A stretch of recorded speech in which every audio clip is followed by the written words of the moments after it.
আন্তর্জাতিক সপ্তাহ 22 থেকে 31 আগস্ট 2024। ব্রিক্সের সদস্যপদের জন্য আজারবাইজানের আবেদন। ব্রিক্সের সদস্যপদের জন্য আনুষ্ঠানিকভাবে আবেদন করেছে আজারবাইজান। গত মঙ্গলবার দেশটির পররাষ্ট্র মন্ত্রণালয়ের মুখপাত্র আইহান হাজিজাদে এক প্রেস ব্রিফিংয়ে এই তথ্য জানান। চলতি বছরের জুলাই মাসে সাংহাই সহযোগিতা সংস্থার দেশগুলোর নেতৃবৃন্দ পরিষদের 24তম অধিবেশন কাজাকিস্তানের রাজধানী আস্তানায় আয়োজিত হয়। ওই অধিবেশন চলাকালে ব্রিক্সে যোগ দেওয়ার আগ্রহ প্রকাশ করেছিল আজারবাইজান। উল্লেখ্য, শুরুতে ব্রাজিল, রাশিয়া, ভারত ও চীন যৌথভাবে ব্রিক গঠন করে। পরে এতে দক্ষিণ আফ্রিকায় যোগ দেয়। জোটের নাম হয় ব্রিক্স। সম্প্রতি সৌদি আরব, মিশর, সংযুক্ত আরব আমিরাত, আর্জেন্টিনা, ইরান, ইথিওপিয়া ব্রিক্সের সদস্যপদ লাভ করে। তবে ব্রিক্স শব্দটি অপরিবর্তিত থাকে। দ্বিপক্ষীয় সহযোগিতা বাড়াতে একমত চীন ও রাশিয়া।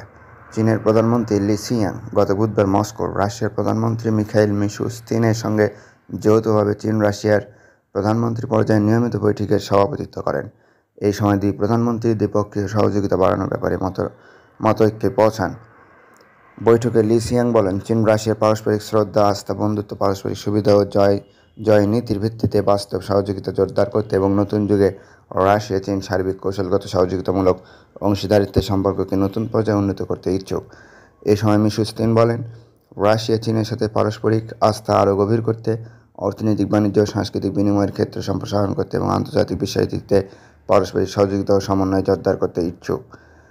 বৈঠকের পর দুই প্রধানমন্ত্রী চীন ও রাশিয়ার প্রধানমন্ত্রীদের মধ্যে 29তম নিয়মিত বৈঠকের যৌথ বিবৃতি চীন-রাশিয়া বিনিয়োগ সহযোগিতা পরিকল্পনার রূপরেখার নতুন সংস্করণ স্বাক্ষর করেন। রাশিয়ার কুরস্কে ফরাসি ক্রস্টাল ক্ষেপণাস্ত্র ব্যবস্থা ধ্বংস। কুরস্ক অঞ্চলে একটি এফপিভি ড্রোন ব্যবহার করে রাশিয়ার সেনাবাহিনী প্রায় $90 লাখ মূল্যের ফ্রান্সের তৈরি Crotale all weather short range surface to air missile system ধ্বংস করেছে।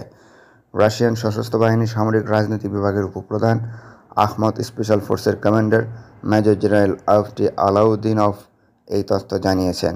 তিনি বলেন, আহমদ স্পেশাল ফোর্সের আইডা দলের যোদ্ধারা মার্টিনোভকার উপরে একটি হামলা চালানোর মিশনে আমাদের হেলিকপ্টারগুলোকে বাধা দেওয়ার প্রয়াসে মোতায়েন করা একটি ক্রস্টাল ক্ষেপণাস্ত্র সিস্টেম পুড়িয়ে দিয়েছে। এই সিস্টেমটির দাম $80 লাখ, অর্থাৎ $89 লাখ, এবং আমাদের সৈন্যরা এটিকে ধ্বংস করতে প্রায় 60,000 রুবল অর্থাৎ $660 মূল্যের একটি এফপিভি ড্রোন ব্যবহার করেছে। গত বৃহস্পতিবার প্রতিপক্ষ অনেক দিক থেকে আক্রমণ করছিল। আমাদের দায়িত্বের অঞ্চলের মধ্য থেকে মোতায়েন করা সামরিক ইউনিটগুলো আজকে একটি ট্যাঙ্ক এবং 3টি সাঁজোয়া যুদ্ধযান সহ মোট 8 টুকরো সামরিক হার্ডওয়্যার ধ্বংস করেছে। কুরস্কে পিছু হটছে ইউক্রেনীয় বাহিনী, 400 সেনা নিহত। ইউক্রেনের সশস্ত্র বাহিনী কুরস্কে একদিনে 400 সেনা আহত ও 17টি সাঁজোয়া যান হারিয়েছে। রাশিয়ার প্রতিরক্ষা মন্ত্রণালয় এই তথ্যটি জানিয়েছে। ওই অঞ্চলে যুদ্ধ শুরু হওয়ার পর থেকে শত্রুরা মোট 5137 জন সেনাকে হারিয়েছে। রাশিয়ান সেনাবাহিনী কুরস্ক অঞ্চলের কামিশেভকার কাছে ইউক্রেনীয় সশস্ত্র বাহিনীর নাশকতা এবং পুনর্নিরীক্ষণ ইউনিট চিহ্নিত করে। সেনা, বিমান ও আর্টিলারি ফায়ার দ্বারা সমর্থিত উত্তরের যুদ্ধগোষ্ঠীর ইউনিট বোরকি এবং মালায়া লোফনিয়ার বসতিগুলোর দিকে ইউক্রেনীয় আক্রমণকারী গোষ্ঠীগুলোর আক্রমণ প্রতিহত করেছে। তারা কোমারভোকা, কোরেনেভো, মার্টিনোভকা ও রুস্কায়া কোনোপোলকার দিকেও আক্রমণ বানচাল করেছিল। গত কয়েকদিনে ইউক্রেনীয় বাহিনী 400 জন সৈনিক, একটি ট্যাঙ্ক, 2টি সাঁজোয়া কর্মী বাহক, 14টি সাঁজোয়া যান, 2টি আর্টিলারি, একটি MLRS লঞ্চার, 2টি মর্টার এবং 10টি যান সহ 17টি সাঁজোয়া যান ধ্বংস করেছে।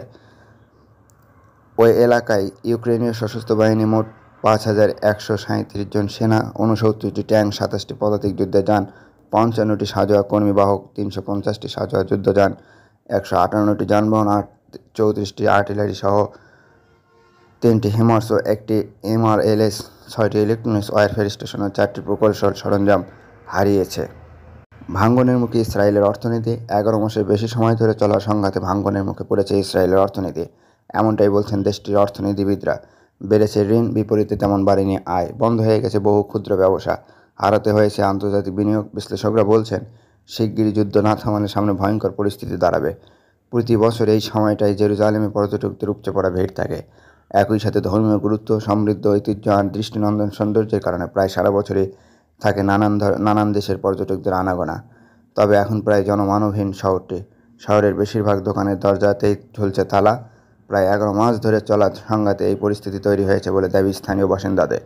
তারা জানান, জেরুজালেমে সবসময় বিদেশি পর্যটকদের আনাগোনা থাকতো। এখন কোনো পর্যটক নেই। পর্যটককে কেন্দ্র করেই তো আয় হয় আমাদের। আর কতদিন চলবে এইভাবে আমাদের জানা নেই। সেখানের আইকনিক আমেরিকান কলোনি হোটেল থেকেও কর্মী ছাঁটাই শুরু হয়েছে। যারা চাকরি হারাননি তাদের বেতন কর্তন করা হয়েছে। হোটেল কর্তৃপক্ষ জানিয়েছে, মাঝখানে কয়েক মাসের জন্য তারা হোটেল বন্ধ রাখতে চেয়েছিল। তারপর সেই সিদ্ধান্ত বাতিল হয়, কিন্তু খরচ সামলাতে বাধ্য হয়ে কিছু কর্মী ছাঁটাই করতে হয় তাদের।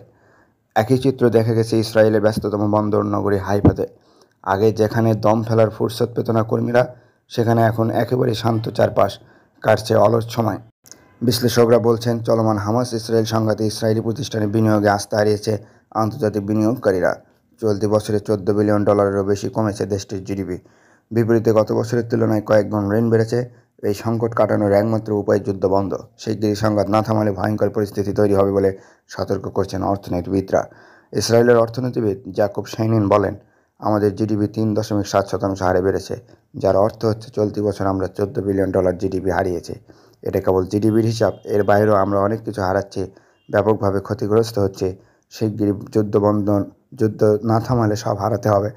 এছাড়াও কোভিডকালীন 2 বছরে দেশটিতে যে ক্ষতির সম্মুখীন হতে হয়েছিল সংঘাতের 11 মাসে, সেই সব রেকর্ড ছুঁই বলে মন্তব্য করছেন অনেকে। অরুণাচলে খাদে পড়েছে সামরিক ট্রাক, 3 সেনা নিহত। ভারতের অরুণাচল প্রদেশে খাদে গড়িয়ে পড়েছে সেনাবাহিনীর ট্রাক। এই দুর্ঘটনায় প্রাণ হারিয়েছে 3 ভারতীয় সেনা, গুরুতর আহত 4। হাসপাতালে চিকিৎসা চলছে তাদের। এই ঘটনায় শোক প্রকাশ করেছে ভারতীয় সেনাবাহিনীর ইস্টার্ন কমান্ড। সংবাদ সংস্থা এএনআই সূত্রে খবর, গত মঙ্গলবার ঘটনাটি ঘটে অরুণাচল প্রদেশের আপার সুবনসিরি জেলায়। এ নিয়ে ইটানগরের এক পুলিশ কর্মকর্তা সংবাদ মাধ্যমে জানিয়েছেন, এদিন অরুণাচলের আপার সুবনসিরি জেলা দিয়ে যাচ্ছিল সেনাবাহিনীর ট্রাক। হঠাৎই খাদে পড়ে যায় সেনাবাহিনীর ট্রাকটি। ছুটে আসেন স্থানীয়রা, খবর দেওয়া হয় পুলিশের। দ্রুত উদ্ধার কাজ শুরু হয়, তবে ঘটনাস্থলে মৃত্যু হয় 3 জন সেনা সদস্যের। আরও 4 জওয়ানকে গুরুতর জখম অবস্থায় উদ্ধার করা হয়েছে। জানা গিয়েছে, নিহত হয়েছেন হাবিলদার নখাত সিং, নায়ক মুকেশ কুমার ও গ্রেনেডিয়ার আশিস। তারা সকলেই সেনাবাহিনীর ইস্টার্ন কমান্ডে কর্মরত ছিলেন। ওই ঘটনায় শোক প্রকাশ করেছে সেনাবাহিনীর ইস্টার্ন কমান্ড। টুইটারে জানানো হয়েছে, লেফটেন্যান্ট জেনারেল আর.সি. তিওয়ারি সহ সমস্ত র্যাঙ্কের অফিসাররা 3 জনের মৃত্যুতে গভীরভাবে শোকাহত। নখাত সিং, নায়ক মুকেশ ও আশিসের এই বলিদান চিরস্মরণীয় হয়ে থাকবে। ভারতীয় সেনারা তাদের পরিবারের পাশে রয়েছে। ইতিমধ্যেই ঘটনার তদন্ত শুরু করা হয়েছে। চীন আকাশসীমা লঙ্ঘন করেছে, প্রতিবাদ জাপানের। জাপান জানিয়েছে, চীনের সামরিক নজরদারি বিমান তাদের আকাশসীমা লঙ্ঘন করেছে।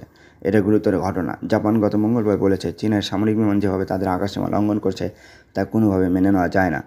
জাপানের সরকারি মুখপাত্র ইয়োশিমাসা হায়াশি সাংবাদিকদের জানিয়েছেন, গত সোমবার চীনের সামরিক বিমানের আমাদের আকাশসীমা লঙ্ঘনকে জাপানের নিরাপত্তার ক্ষেত্রে বিপদ বলে দেখা হচ্ছে। টোকিও জানিয়েছে, চীনের Y-9 নজরদারি বিমান 2 মিনিটের জন্য তাদের আকাশসীমায় ছিল। তারা ফাইটার জেটগুলিকে প্রস্তুত করছিলেন। নাগাসাকি এলাকায় ড্যানজো দ্বীপের উপর দিয়ে চীনা বিমান উড়ে যায়। হায়াশি বলেছেন, আমরা বিমান সীমা লঙ্ঘনের বিরুদ্ধে ব্যবস্থা নেওয়ার পর এই প্রথম চীনের সামরিক বিমান আমাদের আকাশসীমা লঙ্ঘন করল। তিনি জানিয়েছেন, জাপানের কাছে চীনা সামরিক কার্যকলাপ বেড়ে গেছে। সরকার এটা খতিয়ে দেখছে। আকাশসীমা লঙ্ঘনের বিরুদ্ধে ব্যবস্থা নেওয়ার ক্ষেত্রে জাপান প্রস্তুত। প্রতিবাদ জানানোর জন্য টোকিওতে চীনা দূতাবাসের কূটনীতিকদের ডেকে পাঠায় জাপানের পররাষ্ট্র মন্ত্রণালয়। কিন্তু কূটনীতিক স্তরে কী কথা হয়েছে তা হায়াশি জানাননি। তিনি বলেছেন, আমরা এই বিষয়ে বিস্তারিত কিছু বলবো না, শুধু এটুকু বলতে পারি, জাপানের কাছে চীনের সামরিক কার্যকলাপ সম্প্রতি বেড়ে গেছে। তারা ক্রমশ আরও বেশি সক্রিয় হয়ে উঠছে। জাপানের সরকারি ব্রডকাস্টার এনএইচকে জানিয়েছে, 2012 সালে চীনের একটি বিমান জাপানের আকাশসীমা লঙ্ঘন করে। 2017 সালে চীনের কোস্টগার্ডের একটি ড্রোন জাপানের আকাশসীমায় ঢুকে পড়েছিল।